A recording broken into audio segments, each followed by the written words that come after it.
I got royalty inside my DNA. I got color peace, got war and peace inside my DNA. I got power, poison, pain, and joy inside my DNA. I got royalty inside my DNA. Yo, what up, guys? It's your boy SonTj. Hope you guys having a nice day. You know, the world is going through something right now, but again, I'm going through something right now as well. But I want to provide some content, and I'll later talk about how you guys feel about some channel decisions that I'm thinking about doing. But today, we're here to talk about Demon Slayer and how strong is Tanjiro at his peak. Now, this video is going to have some spoilers for the Demon Slayer manga. If you're an anime only, this is not the best video for you. If you don't care about spoilers, then you can check it out. So I made a top 50 strongest Demon Slayer characters, and the biggest debates was Kaza versus Doma and how strong Tanjiro is. And you have some Demon Slayer only YouTube channels saying that pretty much Tanjiro's feats shouldn't really count because one, Moonzon was weakening, and two, Tanjiro is still a kid and he's got time to learn. I don't really get that last part's logic because, like, what if in Dragon Ball Z we don't count Gohan Super Saiyan 2 because he was too young, and we'll wait till he gets older, see how strong he gets, and he stopped training, so whatever about that part, don't get that logic. But today I'm here to talk about Tanjiro, how strong he is at his peak, and we can later talk about his demon form or something like that, because again, it's not too much feats about that. I already know some spoilers, but we're just going to talk about how strong Tanjiro was when he came back after quote-unquote dying from Muzan the first time. So Tanjiro came back in chapter 191, and Muzan, and this is Muzan straight out of, like, you know, him being poisoned and him, like, you know, we don't know about this yet, okay? He's still fighting the relating pillars, and he's fresh out of one-shotting all of them. And granted, you know, they've been fighting him for a minute, but like all these guys have, they're able to see through worlds. Some can see through the world. They have the red blade. You know, they have some stuff on it, but literally, Muzan, even his weakened state, one-shots all the pillars. Like all of them, right? And Tanjiro comes in, and he's the last man standing. Like the last man, he cuts off Muzan's arm. None of the other pillars did this, right? And again, this is the same Tanjiro that has the strongest breath technique, which is Breath of the Sun or Dance of the Fire God. So he did this. And I want you to remember this, right? People always say that Muzan was weakening. Tanjiro was weakened as hell. Man had one eye. He could barely breathe. And yet him solo was able to take on this Muzan that, like, 4 to 5 pillars plus other side characters try to take on Muzan all together and got one-shotted. I want you to remember this. Now, the time we hear about Muzan actually get weakened, and remember, I'm talking about Tanjiro who shows up in manga chapter 191, and the time we finally hear Muzan is saying that he's slowing down or weakening is by 193. We go about two to 2.5 chapters of Tanjiro fighting Muzan one-on-one, weakened, like he can barely breathe. And remember, his techniques are from breathing. He only has one eye, and he's taking on Muzan one-on-one. And Muzan is comparing him to Yurichi every single time. It's not only just because of Breath of the Sun. Like he's showing the emulations of similar techniques. Of course, he's not on the same level as Yurichi, but it's showing that Tanjiro is surpassed all the pillars despite his age. He is one of the most talented guys in the entire show. Even before he started mastering Breath of the Sun, and mastering is like, you know, like it has an asterisk to it because he's not on Yurichi's level, that he was able to take on Akaza and tell him what he was going to do and cut off his head. And Akaza was only able to survive because he was evolving.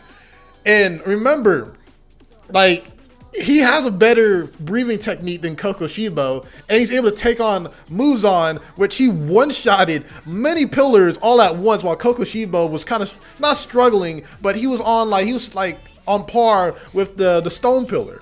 So when people are telling me that Tanjiro is not the strongest pillar or he can't take on Kokoshibo, I say BS, man. Like, I feel like this Tanjiro, if he was actually healthy, would actually be able to, like, fight near the prime of Muzan. Not, like, you know, beat him, but at least do something, because he's not as strong as Yurichi. I keep messing that up. So now when we talk about, like, Tanjiro with the demon form, right? And I already know some spoilers in the next chapter coming up. He can possibly be stronger than Yurichi. The fact that he's able to compete with this Muzan for as long as he did, for how weakened he was, and granted, I know Muzan was weakened as well, but remember, this is a Muzan straight off one-shotting all the pillars at once, right? So with Tanjiro being fully recovered, actually being able to breathe, can use his ability to see through world, and looks like his Demon Slayer mark is growing a lot more. And he has the ability to not be affected by the sun, and he can recover and heal.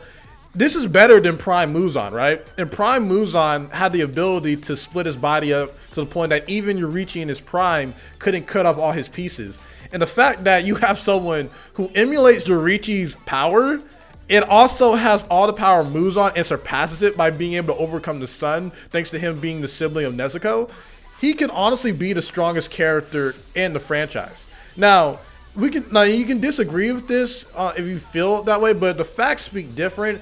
And Tanjiro, even from the hint of the show, has always been hinted at being the next Yoriichi in terms of like powers and abilities. He's always been hyped up to be that, and the amount of potential and talent he's had throughout this franchise.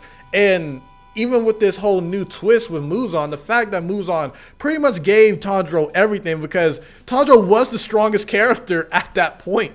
And the amount of stuff that Tanjiro was able to do with all the weaknesses he had, losing an eye, losing an arm, doing all this stuff, and being one of the first people in the franchise to actually get his red sword, yeah, I definitely say even before becoming a demon, he was the strongest human alive. And plus being a demon, he can honestly be stronger than Yoriichi at his prime. Just saying, and that's not saying he's more skilled. No, not saying that at all. But in terms of like who will win a fight, I don't think Yoriichi's going to be able to cut him down. You know what I mean? He's going to keep trying, but like he has the healing factor. He has similar abilities that's close to Yoriichi when he was weakened. Yeah, I would definitely say Tanjiro takes this. But let me know what you guys think in the comment section down below. Check out my video talking about Endeavor's character and how I feel about him. Talking about my my latest review of the Super Drama Heroes anime. And one thing I want to say about my recent videos. So I've been struggling a little bit mentally. I've been just kind of feeling like extra sad for like no reason. So I haven't really been too motivated to make videos, but I still want to. And when it gets to the point where I feel like it, I will let you guys know that I'm going to take like a week break and just kind of focus on myself. But I want to know, do you guys want, because I have 2 video ideas I want to do. Since 7 Deadly Sins just like fully ended, I was thinking about doing an update towards the 7 Deadly Sins manga, even though it's only going to be like a few rankings changes. I just want to kind of do that because I'm kind of a completionist. And I'm thinking about doing Attack on Titan Top Strongest video, but the series hasn't ended yet. I don't want another Demon Slayer moment where I think the franchise is going to end because it's hinted at it, because it's called the final battle, but it's not over yet. And so I want to know how y'all guys feel about that.